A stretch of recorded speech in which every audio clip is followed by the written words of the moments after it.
Muy bien, buenos días con todos. ¿Me pueden escuchar? 1, 2, 3, 1, 2, 3.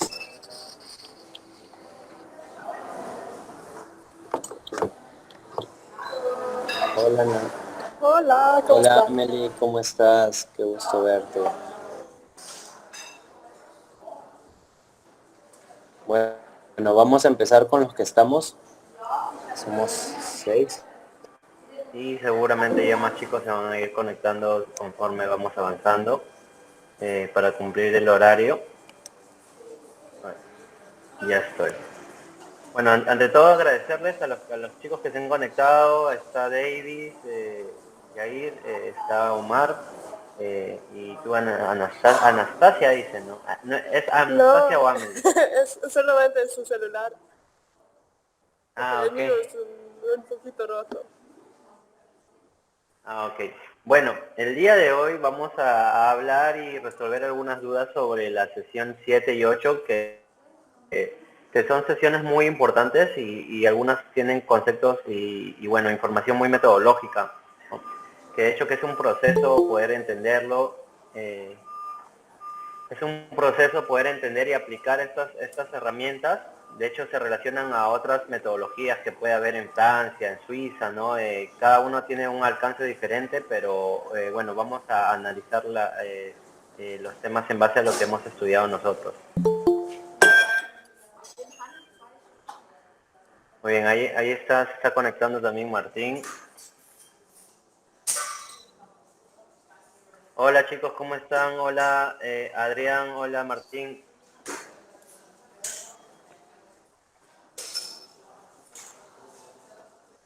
¿Sí escuchan? No, ¿Sí? no los veo con audio. Bueno, les estaba dando la bienvenida, ¿no? Bienvenidos a todos. Vamos a empezar rápidamente con el formato que vamos a hacer va a ser este. Vamos a dejar que ustedes puedan hacer sus consultas.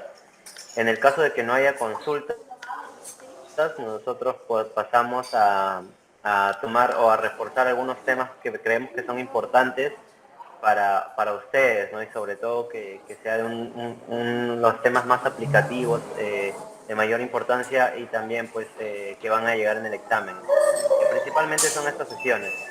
No sé si alguien tiene alguna duda sobre la sesión 7. La sesión 7 es enseñanza profesional del sandboarding, y en la sesión 8 es progresiones de enseñanza y análisis de movimiento.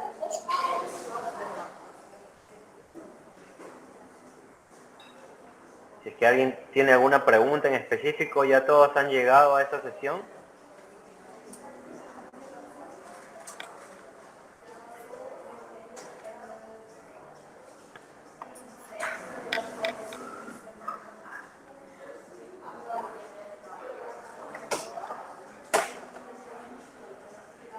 Bueno, muy bien, que sí todos han llegado porque nadie dice nada. Bueno, voy a empezar a desarrollar un poco algunos temas muy importantes en estas sesiones. Y el primero es el modelo de enseñanza. El modelo de enseñanza es un formato o un esquema en la cual pues tú lo utilizas como una herramienta, ¿no? Lo vas a utilizar de una manera de que te va a ayudar a enfocar tus clases, a reenfocar o de repente a pensar en cosas que usualmente no piensas cuando estás proveyendo un servicio, una instrucción, ¿no? Muchas veces, a veces tenemos grupos, ¿no? Cuando tenemos grupos, de hecho, que las lecciones no son tan personalizadas, sin embargo, siempre hay que cumplir con características mínimas, ¿no? Para presentar una lección y desarrollar una clase. En el caso del estudiante, siempre va a ser muy importante conocer su experiencia previa, ¿no? Esto tiene muchas ventajas, porque uno, promueve la comunicación y el desarrollo de una amistad entre el instructor y el estudiante, el turista, ¿no? Conocer como, por ejemplo, ¿no? Oye, ¿qué deportes has hecho? ¿No? ¿Qué deportes haces? Por ahí te dicen, pues, que no hacen ningún deporte, otros te pueden decir que hacen wakeboard, skateboarding, bicicleta, hacen running, ¿no? Cualquier deporte es muy importante, inclusive inclusive si es que hacen surf, si es que hacen skate o otro deporte de tal, mucho más importante todavía, ¿no? Porque vas a relacionar su experiencia previa a la enseñanza que le vas a dar, ¿no? Cuando una persona ya hace deportes ya tiene cierto desarrollo de tensión muscular y de tensión muscular, es decir, se alinean al avance de la tabla o del equipo que estén usando, y además también tienen una postura más adecuada, no menos rígida para la actividad. Entonces eso nos va a ayudar a entender o prever eso, ¿no? Y también preguntarle, de frente puedes preguntarle cómo aprenden, ¿no? ¿Tú cómo aprendes? ¿Te gusta que te expliquen, que te muestren, o te gusta que de repente solamente te hagamos avanzar y hacer? No, hay personas con diferentes gustos y vas a utilizar cada persona y cada estilo de preferencia con relación a tu turno. ¿Quién no ha tenido un tour cuando ha enseñado a personas, que tienes personas que son muy kinestéticas, que no necesitan mucha explicación, ya tienen experiencia y solamente necesitan adaptarse al terreno, ¿no? Necesitan tiempo sobre la duna? Es ahí donde tú puedes utilizar a esas personas para que hagan la demostración que tú quieres, ¿no? Y corregir en base a ellos. Ellos ayudan bastante también para, digamos, para no cansarte tanto, de repente tomarlo un poco más tranquilo ese día de elección, ¿no? Las motivaciones y deseos también son importantes. Usualmente lo que tienes que descubrir, pues, es quién fue la persona que tuvo la motivación de reservar este tour, ¿no? Porque no siempre cuando estás con turistas, no siempre todos tenemos la motivación. A veces sí, y eso es bueno, y a veces no. Y a veces tienen motivaciones un poco específicas, ¿no? Algunos solamente quiere bajar sin caer mucho o sin lastimarse, otros querrán las fotos, ¿no? Otro querrá aprender la técnica más, ¿no? Otro te querrá aprender la experiencia completa, ¿no? Entonces, entender las motivaciones y deseos nos va a ayudar también a poder pautar la actividad. También hemos tenido muchos tours donde de repente se han encontrado personas que acompañan a una persona, solamente hace un descenso, dos descensos y luego acompañan, ¿no? Ya no quieres saber más, ¿no? Porque no tienen la motivación. Sin embargo, un reto del instructor es poder motivar a esa persona a que siga aprendiendo, ¿no? A que de repente, si es que cree que no puede hacerlo, al menos que al final del día esté deslizándose, frenando en las dunas de manera tranquila, ¿no? Eso les puede ayudar muchísimo. El estado emocional va a ser importante, las creencias, actitudes y valores, eso ya tiene que ver también con la cultura. Recordemos esta parte muy importante de que muchos de nuestros turistas son de países desarrollados, ¿no? Al menos en Huacachina, por ejemplo, se reciben muchos europeos y ellos tienen una cultura deportiva, ¿no? De actividades al aire libre bien desarrollada. Y de repente no siempre nos van a decir lo que estamos haciendo bien o estamos haciendo mal, ¿no? Pero es importante entender su forma de ser para poder también sacar lo mejor de ellos, ¿no? Y respetar algunas creencias, culturas, ¿no? O formas de pensar. Y obviamente la condición física y salud, ¿no? Todo esto se puede hacer desde un trabajo, desde la reserva, ¿no? Muchas cosas vemos desde la reserva. Por ejemplo, la condición física y salud es información que se pide en la reserva, que tú la verificas en campo, ¿no? Experiencia previa probablemente también se pide en la reserva y la verificas en campo, ¿no? Las creencias, actitudes, estado emocional, eso, motivaciones, eso ya lo vas a ver un poco más en el campo, en el desarrollo de tu clase, ¿no? Y si consideras todo eso, tú vas a poder personalizar una lección, ¿no? Entonces esto es muy importante porque luego ya viene el trabajo que cada uno sabe hacer, ¿no? Y siempre vamos a tener un resultado donde la persona se sienta escuchada, entendida, ¿no? Tomada en cuenta, donde ha aprendido de sí misma, ha aprendido de que, por ejemplo, tiene estilos de aprendizaje diferentes, o ha aprendido a que de repente no solamente las dunas son un espacio para deslizarse, sino también son parte de un ecosistema, la cultura del sandboarding, ¿no? Entre otras cosas que pues podemos compartir con nuestros estudiantes o nuestros turistas. En este modelo de enseñanza tienen alguna pregunta, porque es el esquema básico en el cual nosotros tenemos que trabajar, ¿no? Trabajar en eso y va a ser algo repetitivo, muchas veces, ¿no? Muy repetitivo y de repente enfocándonos en ciertos aspectos, ¿no?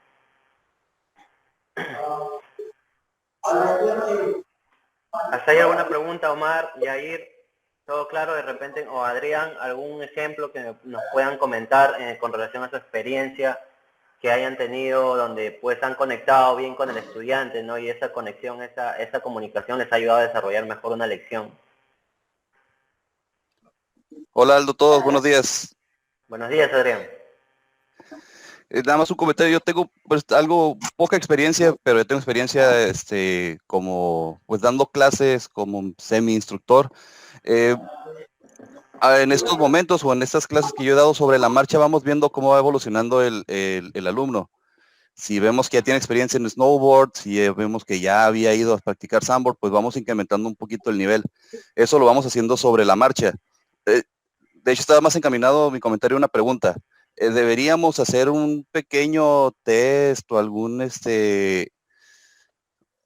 cuestionario a los futuros alumnos antes de que asistan a la clase para saber cómo la vamos a preparar?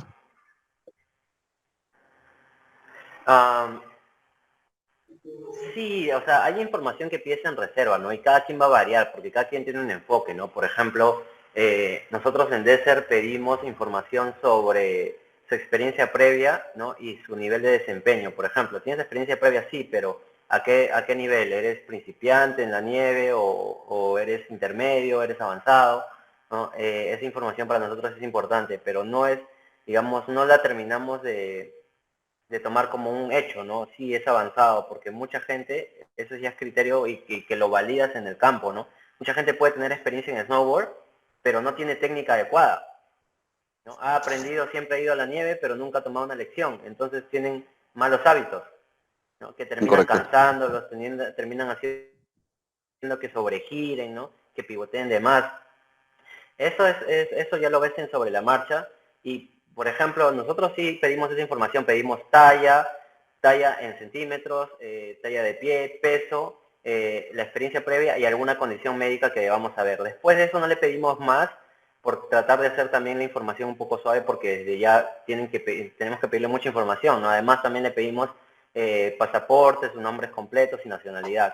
Eso es un poco ya para las estadísticas que lo utilizamos seguramente también en otras empresas también lo hacen así, ¿no?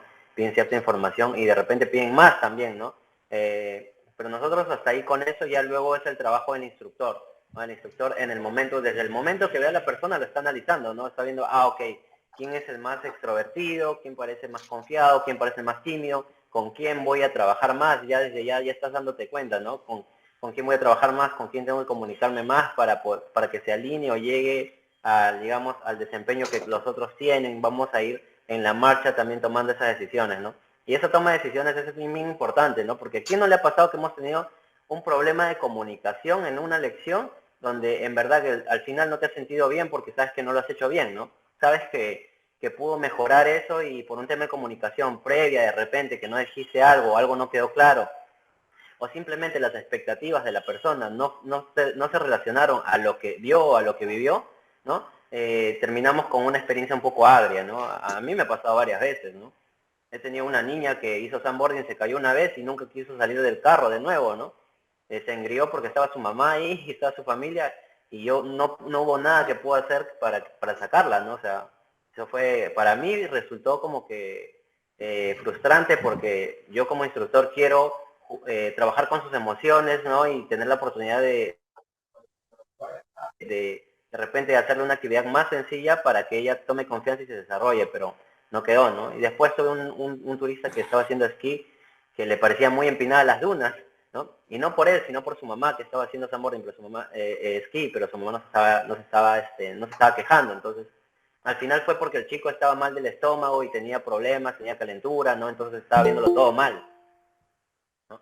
Todo le olía mal, pues todo le parecía mal, entonces eso al final me di cuenta de eso, ¿no? Y bueno, son cosas, ¿no? Que vas viendo, pero eso sí es práctica, ¿no? Eso es algo que hay que preparar a los que son asistentes y luego se convierten en instructores porque tomar decisiones, comunicar efectivamente, ¿no? Y saber qué hacer, cómo responder en ciertos momentos es clave para que el turista termine satisfecho también. Muy Adrián, bien. ¿qué Gracias, tal? Adrián. No sé si respondí. Sí, Hola, ¿Me sí, todo muy escuchan? bien. adelante. Sí, Martín. Martín. Hola Adrián, ¿qué tal? Una pregunta, me gustaría conocer un poco más. ¿En qué condiciones de clima ustedes brindan las clases por lo general? Siempre, más o menos, ¿en cuántos grados de calor o es variante de repente cuando un alumno o un tour te pide durante el día, la hora, el calor varía? Más o menos, ¿cuáles las condiciones en las que ustedes brindan las clases? Nosotros usualmente, bueno, aquí en Mexicali practicamos el sandboard. Lo tenemos prohibido practicar en verano. Mexicali es una de las ciudades Sí, más calientes más del país. calientes del mundo. Entonces, también. Y nosotros procuramos lo que es en mayo, perdón, a partir de mayo hasta agosto, septiembre, no practicamos el deporte porque es el verano. Ya. Entonces, bueno, por lo menos para clases. Si de repente nos organizamos, los Sam Brothers, tenemos que irnos a las 4 de la mañana, llegar cuando está amaneciendo y a las 8 de la mañana ya estamos regresando porque no aguantamos el calor. Y hay una Entonces, temporada normal. sí, de finales de septiembre, octubre hasta marzo, abril es la temporada que nosotros manejamos y el ideal es como de noviembre a febrero, marzo. Son esos 5 meses donde procuramos hacer una gran convocatoria, donde generalmente tenemos algún grupo de 2, 3 o 10 personas en sábados y domingos y la actividad nosotros la hacemos en la mañana. Nosotros queremos aprovechar el fresco. Aquí es un desierto, entonces en invierno pues está frío. No está muy frío, pero sí está soportable.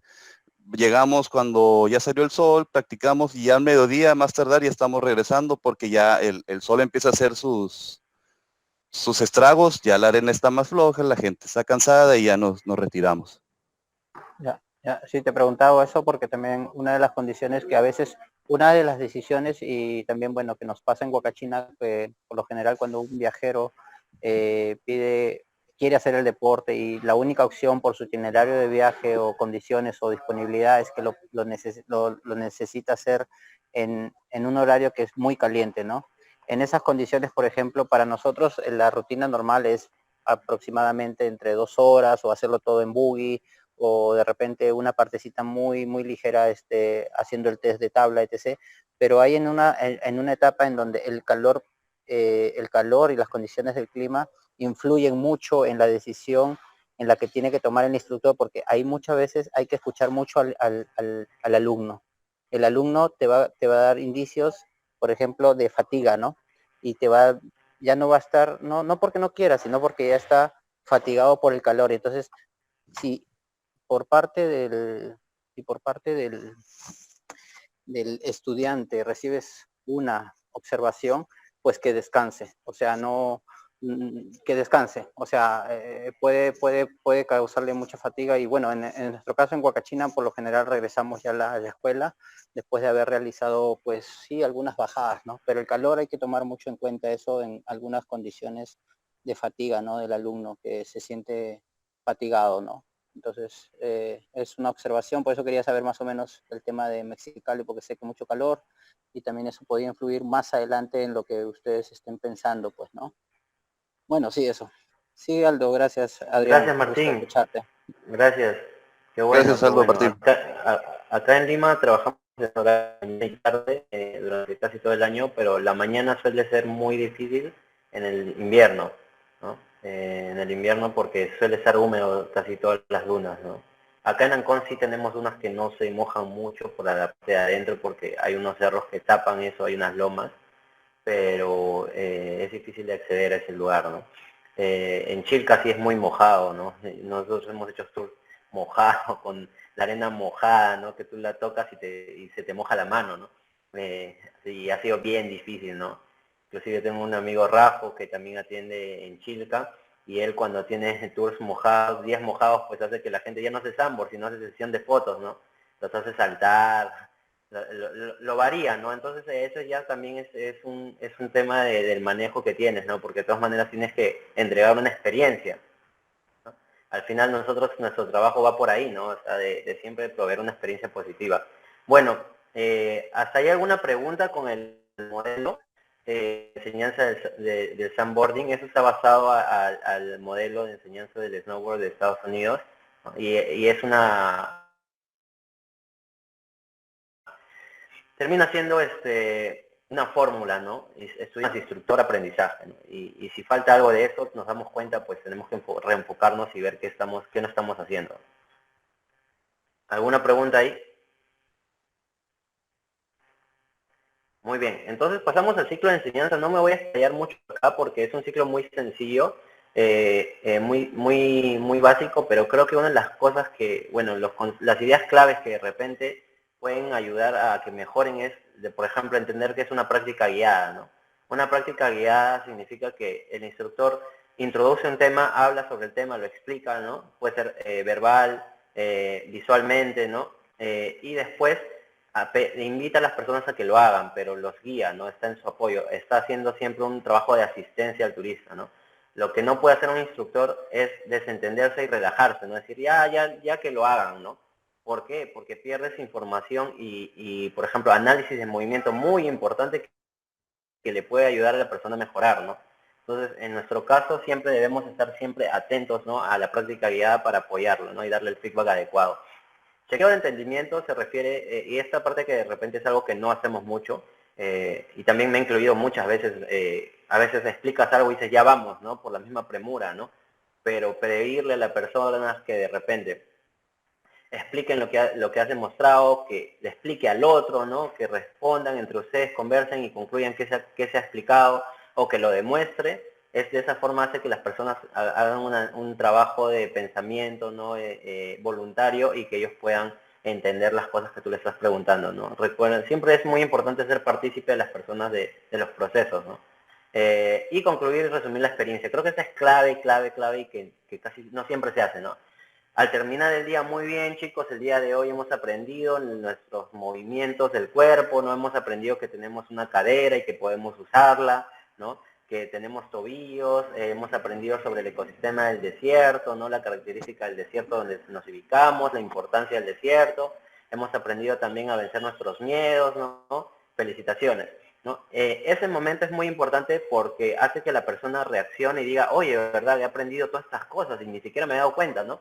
Y eso fideliza muchísimo al servicio y a la experiencia, ¿no? Entonces las personas van a volver a su casa diciendo, oye, he aprendido esto, esto y esto, ¿no? Que cuando no hacemos esto, de repente algunas personas sí pueden rescatar lo que han aprendido y otros no, ¿no? Porque siguen su día. Entonces esta parte puede ser muy importante y mantenerla y manejarla, ¿no? Después de eso voy a pasarme, no sé si tienen alguna pregunta ahí, pero sí me gustaría hablar sobre la jerarquía de necesidades de Maslow. Si alguien puede, de lo que han revisado en el curso, podría explicar o mencionar un poco sobre esta jerarquía. ¿Quiénes están ahí? Está Claudia, está Eduardo, ya Carmen, Omar. Omar Tomairo quiere, dice. Omar, sí, entonces, alguno que tenga un ejemplo, un momento, ¿no? Una experiencia donde han visto esta jerarquía, ¿no? Trabajando directamente, ¿no? A mí me pasa un montón, ¿no? Lo he visto siempre. Es más, siempre que salgo al campo siempre estoy con el tema de las necesidades fisiológicas, ¿no? Es como que, pasan 3 horas y ya quiero ir al baño, ¿no? Y no estás cómodo, ¿no? Y pasa con los turistas. A veces por algo sencillo, no le dijimos que vayan al baño, pasan un momento incómodo en las dunas, ¿no? Y eso causa causa un impacto en la atención que tienen las personas con nosotros. No se pueden, una persona con que quiere ir al baño, que tiene frío, que tiene hambre, que tiene sed, ¿no? No se va a concentrar de la manera más adecuada como si no tuviera esa necesidad, ¿no? Entonces, como instructor siempre nos vamos a enfocar en que todos estén de alguna forma hidratados, ¿no?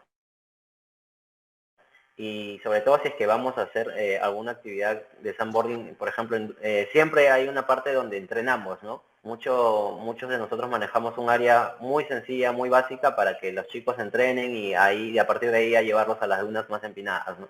Ese momento resulta muy cansado, ¿no? Porque se agotan, están 20 minutos, media hora, a veces una hora, inclusive haciendo esa actividad de subir y bajar, ponerse el bungee, realizar la técnica, descender, ¿no? Asegurarnos que tengan sus necesidades satisfechas nos van a ayudar a elevarlos, ¿no?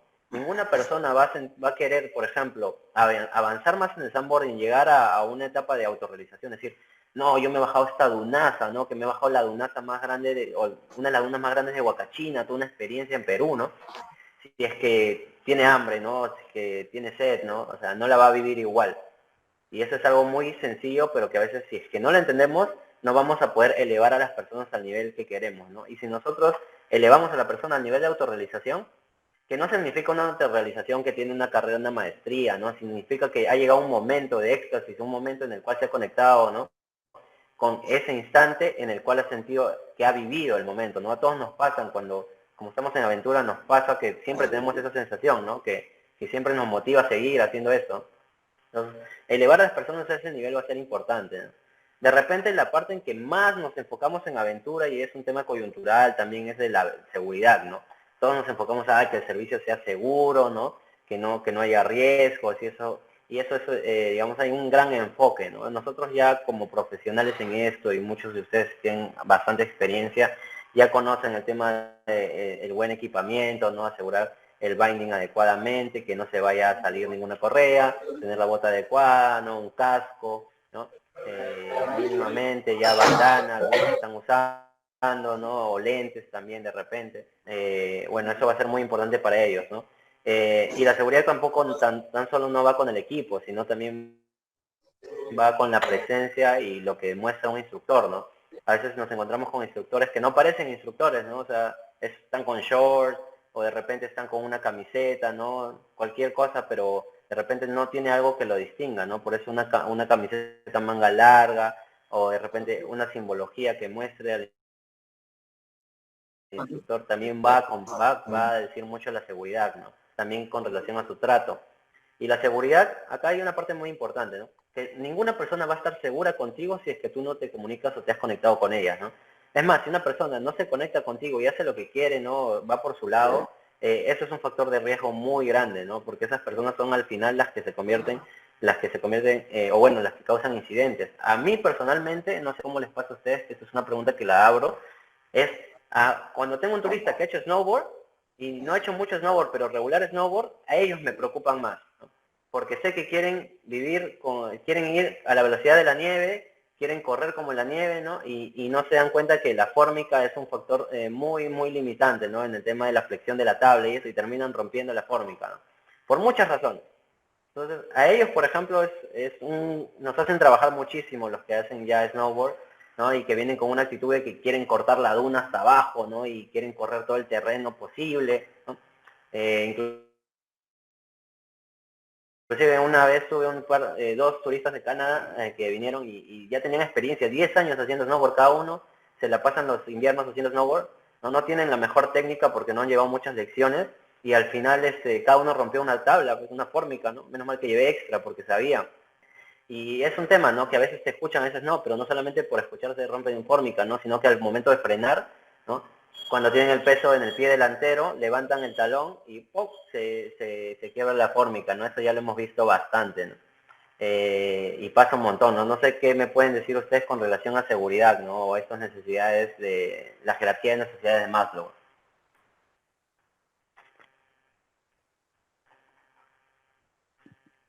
Amigos, si me lo permiten, voy a tomar la palabra una vez más. Sí, claro, encantado. Yo, bueno, en la experiencia que hemos tenido nosotros, usualmente no tenemos accidentes, porque, digo, la gente se cae y son los golpes en la arena, ¿no? Que no pasa de eso. Afortunadamente en esos años, casi 3 años, no he tenido un alumno con alguna lesión. Sin embargo, apenas en este tiempo que estuvimos en casa cuidándonos, hasta entonces decidí revisar cuestiones de primeros auxilios. Yo creo que como instructor y estando en una zona muy remota, creo que es de vital importancia que, bueno, si no vamos a hacer nosotros, que llevemos o vayamos con alguien que tenga experiencia al menos básica en primeros auxilios. No sabemos si la persona se puede doblar la mano, doblar el tobillo o caer, tal vez golpearse con la tabla o se golpeó con una piedra que había en la arena, que alguien dejó una botella. Y necesitamos darle la seguridad a los alumnos de que van con una persona por lo menos preparada en lo básico. Sé que si me caigo, si me corto, si me raspo, si me doblo alguna extremidad, sé que mi instructor me va a poder atender. Y nos vamos pues en la segunda parte de la pirámide, ¿no? La primera, pues ya la comentabas claramente, ¿no? Que la persona se sienta bien para poder ir al baño, que tenga sus esenciales, que tenga su protección contra el calor o contra el frío, su hidratación. Pero creo que pudiéramos hacer un enfoque para todos los instructores que procuren procuren llevar ese conocimiento al menos básico en primeros auxilios. En una de las sesiones anteriores escuché muy buenos comentarios. Realmente me disculpo, no me acuerdo el nombre del compañero, pero hablaba incluso de los efectos del ácido láctico, cómo trabajaba. Se ve que es una persona muy preparada en ese ramo, en el ramo por lo menos médico o del funcionamiento del cuerpo, Arturo. Entonces, creo que pudiéramos nosotros empujar y tal vez incluirlo, no incluir los primeros auxilios, pero sí incluir esa necesidad de que estemos preparados en ese aspecto para poder atender al alumno en un momento dado. Claro, gracias, gracias. No sé si alguien quiere comentar sobre eso también. De hecho, que te comento, Adrián, que ya el tema ¿Me de escuchan? primeros Sí, auxilios... Sí, sí, sí. Dale, Martín, te ya. escuchamos. Sí, disculpa, estaba hablando, pero estabas con el audio. Sí, Adrián, básicamente, incluso dentro de los protocolos para poder operar oficialmente ya más adelante con el Sambor como deporte de aventura, se exige que los instructores o las personas que van a operar, ya sean instructores o personas incluso que necesariamente los acompañen como guía, necesitan, si no me equivoco, bueno, Aldo sabe más de esto, pero en realidad los instructores directamente necesitan llevar un curso de primeros auxilios de 48 horas, si no me equivoco, 72. ¿Cuántas horas son? El reglamento te pide 16. Ya, 16 Está en horas, Perú. Adrián. Entonces, sí.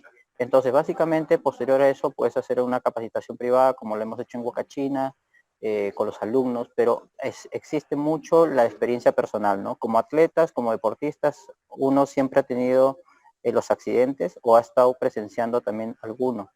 En mi experiencia, bueno, así como yo aprendí Sambor solo, también atendí muchos. Uno de los problemas que me limité en Huacachina es que yo, a pesar que podía ir acompañado en los buggies para hacer el Sambor dentro del desierto, no me gustaba ir porque siempre habían lesiones, ¿no? O sea, de operadores externos que se tiraban echados y siempre había alguien que la clavícula, la pierna o algo se terminaba revolcando. Entonces era frustrante. Yo como instructor también, o en el camino en que estaba como instructor, era frustrante no poder atender o ayudarlo al menos, ¿no? Ya a la medida que fui aprendiendo muchas cosas, investigando, y teniendo básicamente también las lesiones como ligamentos de mi parte y bueno, dislocaciones y cosas así, básicamente uno aprende, ¿no? Pero obviamente la exigencia de los primeros auxilios es primordial para la certificación también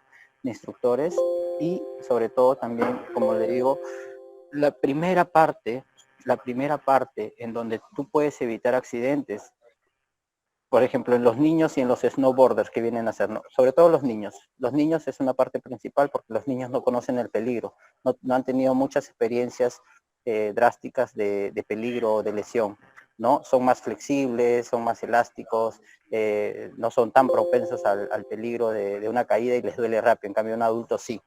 Eh, para empezar, la primera recomendación con respecto si dan instrucción a los niños es que lo tomen con seriedad. Muchos niños que empiezan a practicar el sandboard piensan que es divertido, arena, todo esto, y juegan entre ellos.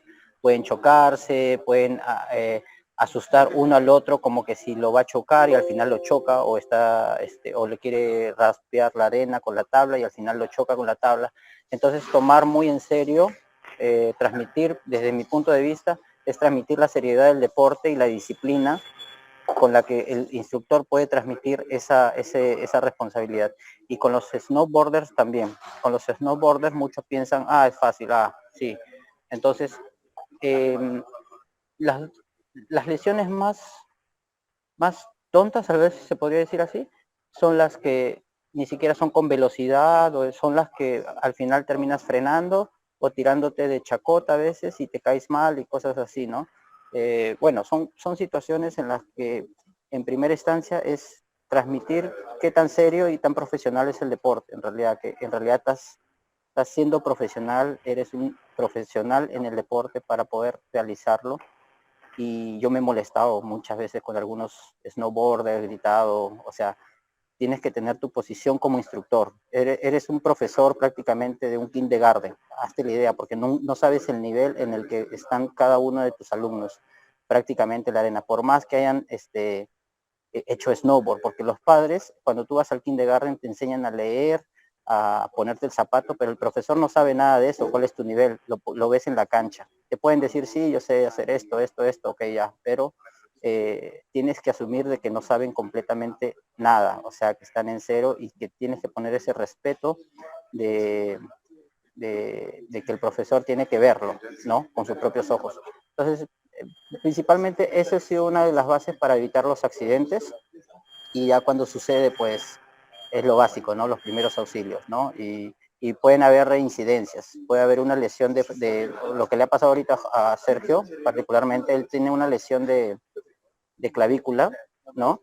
Pero se ha caído así, digamos, de una manera entrenando con los chicos, pero le comenzó a doler de nuevo la clavícula, y obviamente que me escribe y me dice, pues, Martín, me duele la clavícula, creo que se me ha movido de nuevo. Bueno, es inflamación, ¿no? Porque si se te hubiera movido, si te hubiera roto la clavícula, pues no estarías escribiendo ni mandando un mensaje tú mismo, ¿no? O por lo general lo envía a una tercera persona y ya está. Hay muchos temas, la terapia es muy importante también. A veces la terapia es mucho más costosa que la reparación o mejor dicho, la operación de una pierna, de una clavícula, etc. O sea, tú sabes que el hueso está roto, tienes que enyesártelo o tienes que operártelo, pero cuando la lesión es leve y no te la cuidas, necesitas una terapia a largo plazo, ¿no? O sea, son detalles que sí, toman en cuenta mucho la experiencia y es bueno ir investigando, pues, ¿no, chicos? Eso es muy importante, ¿no? Tomar muy serio el tema del trabajo como instructor. Puede haber un deslizamiento con amigos y todo, cada uno es responsable de su integridad, pero cuando estás bajo la responsabilidad de otras personas, está bajo la responsabilidad de tu reputación también como instructor, pues, ¿no? Eso es más o menos lo que quería transmitirles. Gracias, Martín. Sí, pues no, o sea, a veces las cosas más sencillas son las que te cuestan, ¿no? Justamente nosotros tuvimos un incidente en verano, una chica se cayó con poca velocidad, pero cayó mal y se dislocó el hombro. Entonces, tuvimos que evacuarla inmediatamente, ¿no? Hacia un hospital para poder reubicarle el hombro. Y al final, pues, tampoco la atendieron en el hospital bien, ¿no? Querían hacerle otro procedimiento, ¿no? Rayos X y luego, pues, hacerle una pequeña cirugía, algo así. Se fue a su país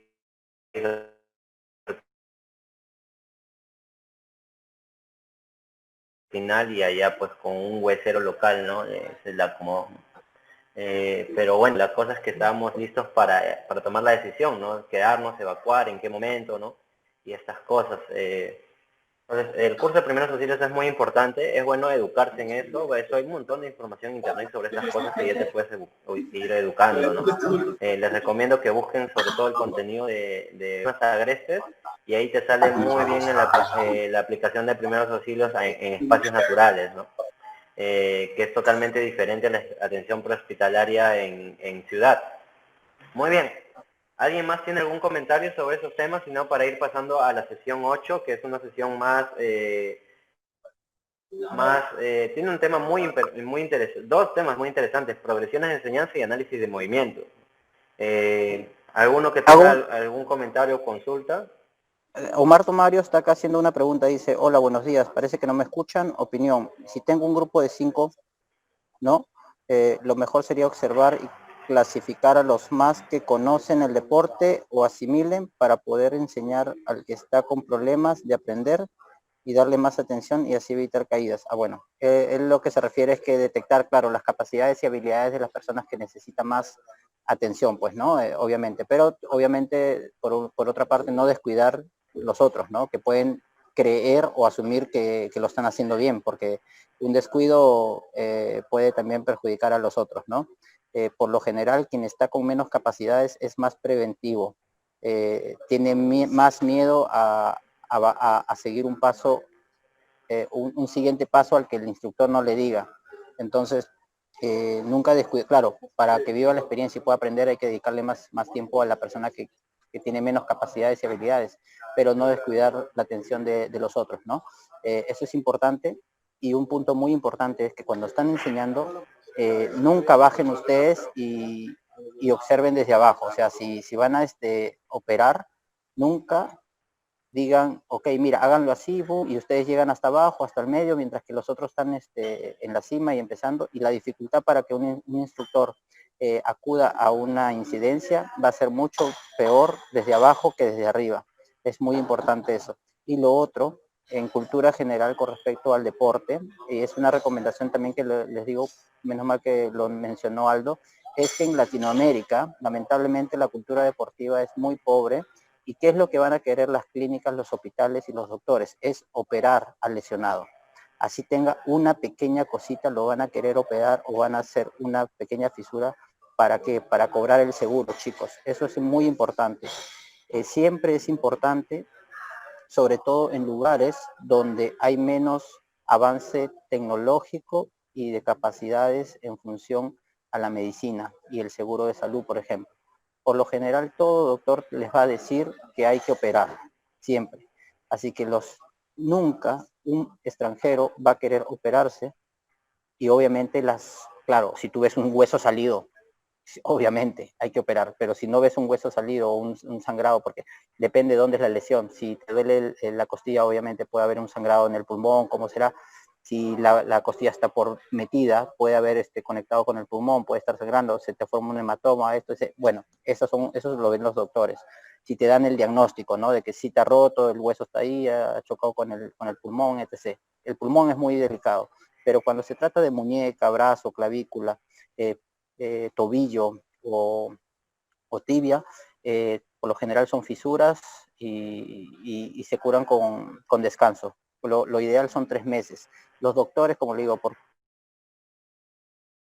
cultura deportiva en Latinoamérica, no estoy hablando de Perú, bueno, en general Latinoamérica lamentablemente, es que los doctores siempre van a querer operar porque saben de que los viajeros tienen un seguro que cubre todo completamente. Así que eso hay que tener cuidado y por lo general siempre es tratar de llevarlos a un centro de salud o que viajen si están en las condiciones de estabilizarlo, por lo general siempre es estabilizarlo, que esté estabilizado y después que vaya a la capital o donde en realidad hay un mejor atención médica, ¿no? O una segunda opinión, ¿no? Porque al final los viajeros y los asustan de tal magnitud, les cortan completamente su experiencia y se regresan a su país, porque no aguantan la ineficiencia de salud que tenemos, lamentablemente, ¿no? Entonces prefieren irse a su país y quedarse ahí, cambiar su vuelo, etc. Bueno, ese es como experiencia también mucho en ICA, ¿no? Con las atenciones que tenemos y siempre quieren operarlos. Bueno, eso es todo de momento. Puedes seguir, Aldo, disculpa. Gracias, Martín. Y justamente eso es muy importante, ¿no? Muy, muy importante lo que dice Martín, ¿no? Con la visión que él tiene ya desde Europa, ¿no? Y el manejo de los primeros auxilios allá a niveles elevados, ¿no? Y en los centros de esquí, ¿no? Las personas que manejan los primeros auxilios son los ski patrols, ¿no? Personas que son formadas, no en primeros auxilios, sino en carreras técnicas de estudios digamos, de salud, ¿no?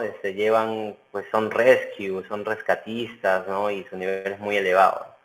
En el caso del Perú sí es muy importante los primeros auxilios y usualmente, probablemente en toda Latinoamérica, ¿no? Porque pues si es un proveedor de servicios tienes que asegurarte que de alguna forma también provea ese servicio de atención de primeros auxilios en el caso, ¿no? Y en las normativas así es como se implementan, ¿no? También en Chile, no he visto en Brasil, pero probablemente, no sé cómo será en México, ¿no? El tema de las operadoras, escuelas o agencias que hagan este tipo de servicios. Bueno, pasando a otro tema, progresiones de enseñanza es un tema muy interesante. También es un tema que se desarrolla con relación al estudiante y a los estudiantes que tienes, pero usualmente siempre estamos acostumbrados a enseñarle a frenar, ¿no? A la persona, ¿no? Lo primero que empiezas a frenar. Luego puede ir en una diagonal o en otra, dependiendo de su dirección de riding, ¿no? Goofy o regular.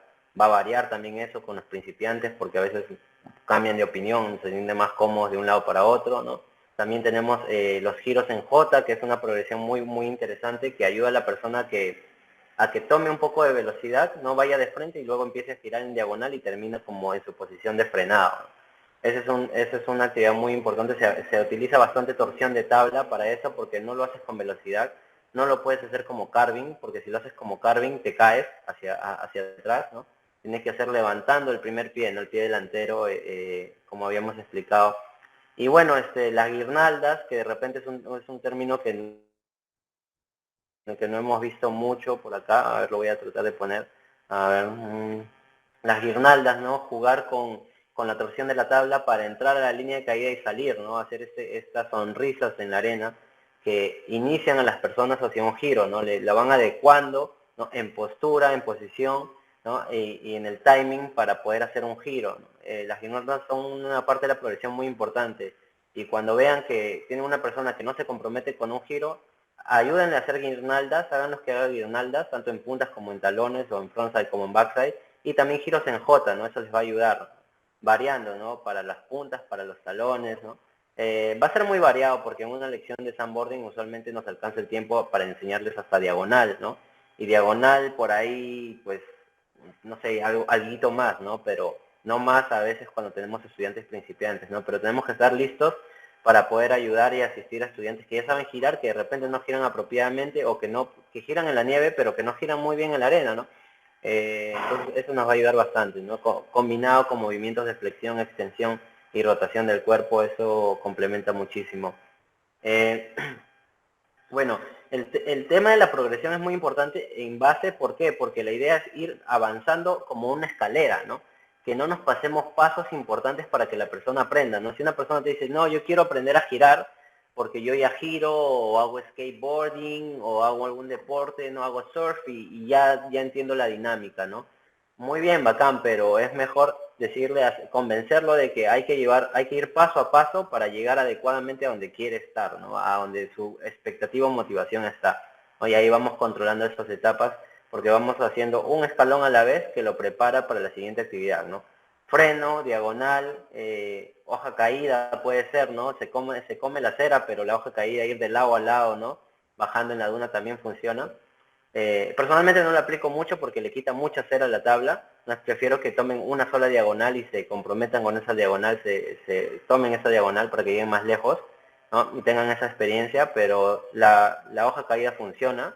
Después de eso también ya ir al giro en J o también y luego la guirnalda, y de la guirnalda ya un giro en C, ¿no? Un giro en C que es de talones a puntas y ahí paras y luego una vez que se acomoda con eso, de puntas a talones, ¿no? No enseñarle el giro completo en ese de una, porque no lo va a hacer, van a tener muchas complicaciones, ¿no? Es mejor quebrar todo este giro en partes hasta lo más micro para poder llegar a eso, ¿no? Eso es una progresión adecuada. Y eso es un término que se utiliza mucho, no solamente en Estados Unidos, sino en todos los países. Todos los países están viendo los temas de progresiones muy importantes, ¿no? Es un término clave.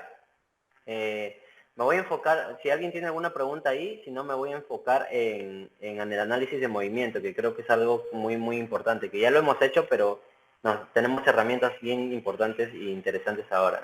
Acá. A ver, ¿alguna pregunta o comentario?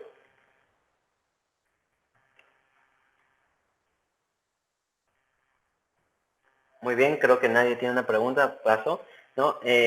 Primero es definir una tarea, ¿no? ¿Cómo definimos una tarea? Una tarea es una acción específica que se le ha pedido, ¿no? Una tarea, por ejemplo, puede ser, ¿no?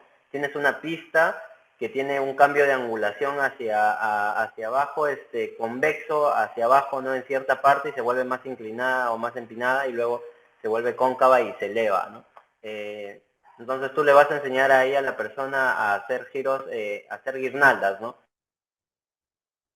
Jugar con el terreno para que cuando se está elevando el terreno vaya más de frente y para que cuando el terreno ya se esté poniendo más empinado, pues vaya más en diagonal, ¿no? Jugando con este giro, con esta diagonal, que al final ese es la guirnalda, ¿no? El garland. Pero podemos agregarle más detalle a la tarea que podemos hacer, ¿no? Y esto es para personas que tienen experiencia. Esto yo lo utilizo muchísimo cuando tengo personas que saben sandboarding o saben snowboarding para complicarle la vida. ¿Por qué? Porque si no le pongo un reto, ellos van a querer seguir avanzando y van a querer apurar el turno, y tú tienes de repente otras personas que tienes que darle más tiempo y atender, ¿no? Por ejemplo, jugar con el tamaño del giro, ¿no? Ok, haces giros, puedes hacer giros pequeños, puedes hacer giros medianos o giros largos, ¿no? Ya está bien, corres en regular, bacán. Ahora, a ver, por ejemplo, hazte una guirnalda o hazte un giro en J en switch, ¿no? Inténtalo. Y así, entonces ellos se van a divertir porque le pones un reto, ¿no? Estás agregando más emoción a su turno. Y si juegas con esto te va a ayudar bastante, ¿no? De repente el tipo de giro, un giro patinado que ya hemos hablado, que es ese que se aplica con torsión, ¿no? Que es el skate, también es el mismo nombre, se refiere a lo mismo, o el carving, ¿no? Que ya es un giro muy específico con altas velocidades, ¿no? No se puede hacer carving con bajas velocidades. El patrón de movimiento básico dinámico, ¿no? El patrón de movimiento básico es cuando todo el cuerpo se alinea al giro, ¿no? Cuando estamos alineando y tenemos un movimiento muy simétrico con el giro, ¿no? Avanzamos igual. Y un movimiento más dinámico es, pues, se utiliza para terreno más empinado, donde muchas veces hacemos mucho trabajo de flexión y extensión agresiva del cuerpo, y también hacemos un trabajo de desalinear la parte inferior y la parte superior del cuerpo para ayudar al giro, ¿no? En terreno empinado, principalmente eso. Y bueno, otras cosas como la parte del cuerpo, bueno, la relación de la parte superior del cuerpo con la parte baja, ¿no? Y demás. Entonces, estos componentes de una tarea, ¿no? Nos van a ayudar a nosotros, a poder brindar tareas muy específicas de acuerdo a lo que se quiere hacer. De repente eso se puede utilizar más en el deporte, ¿no? Pero también nos va a ayudar a poder mantener la motivación de nuestro grupo, ¿no? Si tienes alguien, como les digo, si tienen alguien que es tienes un grupo variado, ¿no? Juegas con eso y a cada uno le das la misma, de repente una tarea, pero modificada, ¿no? Ya tú lo vas a hacer switch, tú vas a hacer patinado, intenta correr dinámico, ¿no? Entonces ya vamos agregándole más retos a la actividad. Eso es bien importante, ¿no? Y sobre todo la parte del análisis de movimiento, ¿no? Una de las cosas que puedes utilizar muchísimo para ayudar a las personas es la huella en la arena, ¿no? Cuando, por ejemplo, algo que siempre hago cuando estoy enseñando a principiantes es, ¿no? Le hago frenar bastante, ¿no? Bueno, ellos intuitivamente también frenan un montón, ¿no? Y como en la parte media de esta imagen pueden ver muchas regletas de una persona que ha frenado un montón, entonces le haces ver, ¿no? Y le dices, mira, voltea y mira tu huella. Todas esas huellas significan que estás frenando, estás realizando la técnica adecuadamente. Entonces, relájate un poquito más, ya ves que puedes frenar, ¿no? Ya estás controlando esto, y pues hazlo más fluido, ¿no? Como por ejemplo, la chica que ya tiene un freno más fluido y lo puedes ver en su huella, ¿no? Su huella te dice dónde está ejerciendo más presión e inclinación. Entonces tú puedes dar feedback a partir de la huella, ¿no? Eso es clave, muy importante, y va a ayudar a muchas personas a razonar que están haciéndolo bien, ¿no? Que no necesariamente están haciéndolo mal, o son muy malos, ¿no? Bueno, acá hay, por ejemplo, más huellas en la arena, ¿no? Por ejemplo, acá tiene un montón, ¿no? Acá hay una huellaza en la arena en el medio, que vemos una persona que ha estado frenando todo el tiempo, ¿no? La chica que está bajando tiene una huella más fluida, que quiere decir que tiene más confianza, se está adecuando mucho, ¿no? De repente está un poco parada para el gusto, ¿no? Pero se nota que está fluyendo más adecuadamente que la huella al costado, ¿no? Entonces te da muchos indicios para poder dar feedback y saber cuándo empujar más al turista, cuándo menos, o qué mejorar con relación a su técnica. Y también puedes darte cuenta de, pues, qué hace mal, en qué momento lo hizo mal, ¿no? En qué momento ejecutó una acción que no debía, ¿no? La huella te lo va a decir. Otra de las estrategias es avanzar en 90 grados, ¿no? Esto aplica muchísimo para la nieve, ¿no? Estar muy centrado y sobre todo más con el peso en el pie delantero usualmente, cuando las condiciones de la nieve son muy rápidas, ¿no? El peso en el pie delantero va a ser clave para que la tabla no te deje, ¿no? Y eso es algo que se afronta un nuevo estudiante siempre, ¿no? Siempre hay esa velocidad de la tabla que te deja, ¿no? Y no hay esa tensión corporal que nosotros sí tenemos y nos alineamos siempre a la dirección de la tabla. Esto es un ejemplo, por ejemplo, siempre tenemos que mirar a que la persona esté muy centrada, ¿no? Desde donde estemos, ¿no? La posición centrada va a ayudar a que nosotros digamos, sí, esta persona va a estar segura porque está centrada, ¿no? Otra de las cosas es que, por ejemplo, esté hacia atrás, ¿no? Por ejemplo, esta imagen, ¿no? Todos hemos visto esta imagen, hemos vivido esta experiencia, ¿no?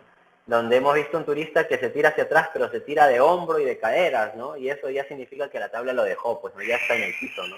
Tú ya sabes qué va a pasar, ¿no? Entonces, por eso uno de los tips que yo recomiendo muchísimo, que de repente también usan, es pedirle a los turistas que flexionen mucho en ambas rodillas, ¿no? Y que si sienten que la tabla le está dejando, que flexionen un poquito más en la rodilla delantera inmediatamente para balancear el peso.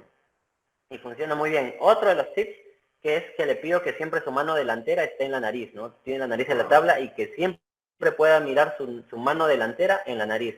Si es que no la ve, es porque está desalineado. Son algunos tips, eso en verdad los cogí de la nieve, así, bueno, son tips que los instructores dan, ¿no? Herramientas, ¿no? Otra de las herramientas es el análisis de movimiento con relación a las líneas paralelas. Este es muy importante, porque hay muchas personas que desalinean caderas, hay otras que desalinean rodillas, hay otras que desalinean el torso, los hombros o la cabeza, ¿no? Todo tiene que estar alineado como si fueran líneas imaginarias. Si nosotros empezamos a ver esas líneas imaginarias, vamos a enfocarnos en qué momento una persona, por ejemplo, movió muchísimo la cadera, ¿no? La tiene desalineada, ¿no? Y eso pasa bastante también, ¿no? Poder observar esto, esta herramienta es clave, muy, muy importante. Bueno, y esas son herramientas que tenemos, no sé qué opinan, de repente tienen otras herramientas que han podido desarrollar, que les ayuda a poder analizar el movimiento de las personas para poder dar un feedback adecuado.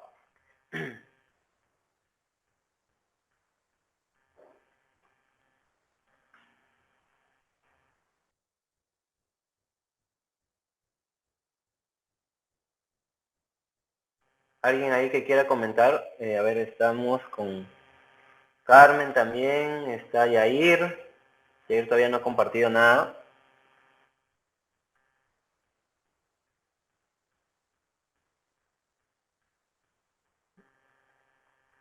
Porque si no tienen ninguna pregunta ya, pues vamos a pasar al tema del examen ya, si no.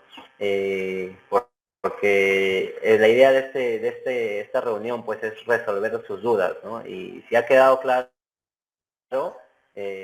bueno, ¿no? Bien por nosotros, porque eso quiere decir que hemos hecho un buen trabajo, ¿no? Pero que sin embargo, si tienen dudas, háganos saber en cualquier momento, porque eso nos ayuda a seguir mejorando, ¿no? Tanto en el desarrollo de las clases, en el e-learning, ¿no? En toda la propuesta que tenemos.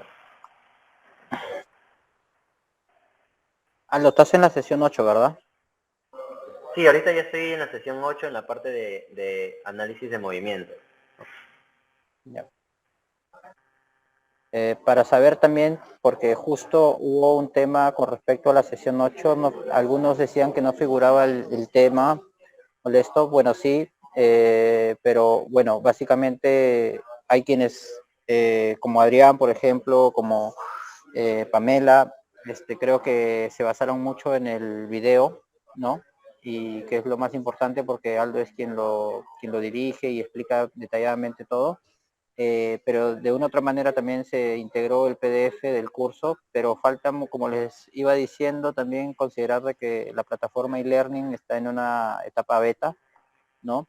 Y también que las circunstancias en las que estamos también a través de Intersams, pues hemos tenido que enfocar algunos esfuerzos también a otras gestiones, pero bueno, la idea es ir mejorando cada vez más, pues, ¿no?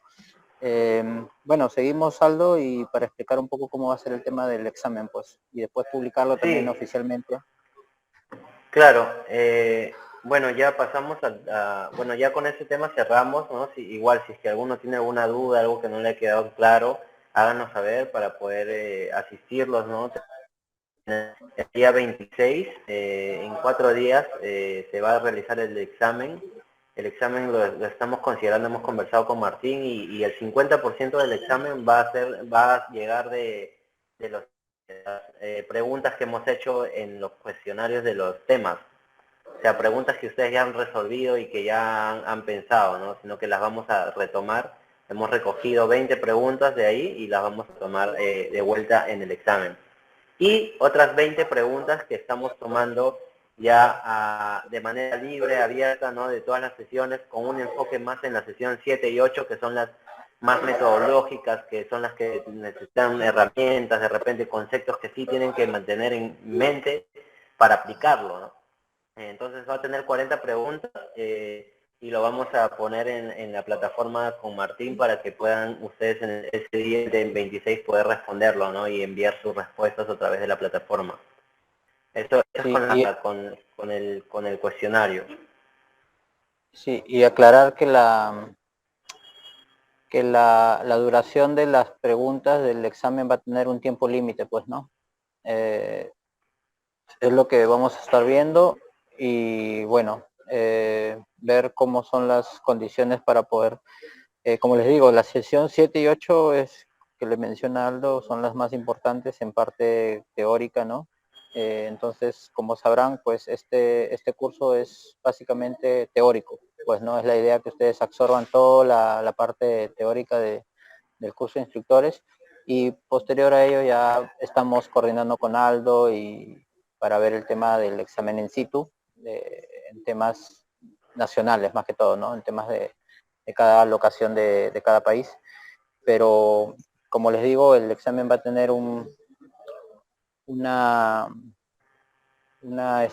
yo he estado evaluando a Aldo también porque por A o B hay gente que no va a pasar el examen, pues va a tener que repetir algunas sesiones, de repente en base porque vamos a ir viendo la respuesta, entonces le vamos a, Aldo yo asumo que va a tener que decirles que fortalezcan la sesión tal, entonces de esa manera pues asegurarnos que están absorbiendo bien todo el tema, pues, ¿no?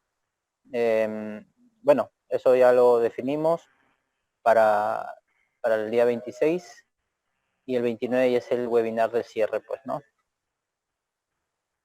Sí, así es. Gracias, Martín. En el webinar de cierre vamos a invitar a algunos de ustedes que van a representar a los estudiantes, ¿no?, de diversos países para tener representatividad en ese webinar y poder, pues, mostrar lo aprendido, ¿no?, lo avanzado en este curso, sus expectativas y cómo ha terminado siendo el curso para ustedes y sobre todo las oportunidades de mejora, ¿no? Porque eso es un proceso que se está iniciando de manera formal ya. Y pues es muy importante las opiniones, ¿no? Y sobre todo que ustedes lo puedan aplicar y que sea fructífero, ¿no? Que sean herramientas para que ustedes mejoren su trabajo, se profesionalicen, ¿no? Y al final pues promuevan más el deporte y la actividad turística del sandboarding en sus regiones. Eso sería todo por mi lado. Y así como el webinar de inicio que se introdujo también el tema del curso con invitados especiales, bueno, al webinar también de cierre también la idea es invitar a personas que están involucradas en la nieve para que también escuchen sus testimonios, cómo ha sido el curso para ustedes y bueno, de esa manera seguir trabajando un poco el tema de la arena y nieve, pues, ¿no? Bueno, sí, también de mi parte es eso y bueno, ya estaremos haciendo algunas publicaciones y todo, pues, ¿no? Muy bien, muchas gracias, Martín. Bueno, si es que no hay más consultas, damos por cerrada la sesión de hoy y ya estamos coordinando por el chat. Por favor, cualquier consulta, también situación que tengan con el e-learning, con el tema de los PDFs o de las preguntas, háganos saber al grupo para poder todos estar enterados, ¿no? Porque de repente pasan algo que a otros no les ha pasado y así estamos ayudando a que no vuelva a pasar. ¿Sí, chicos? Muy bien, gracias, Martín, gracias a todos que se hayan conectado y que tengan un bonito día. Gracias, Aldo, estamos en contacto, gracias chicos, buen día. Chao, chao. Chao, Yair, chao, Carmen, chao, Adrián, chao, Claudia, chao, Omar, cuídense. Chao, Acá chao. también estoy yo. Habla, Johnny, ¿qué tal, pues? Nos Acá te vemos. escuchando. Cuídense, muchachos. Dale, Cuídense nos los vemos. toys. Chao, chao.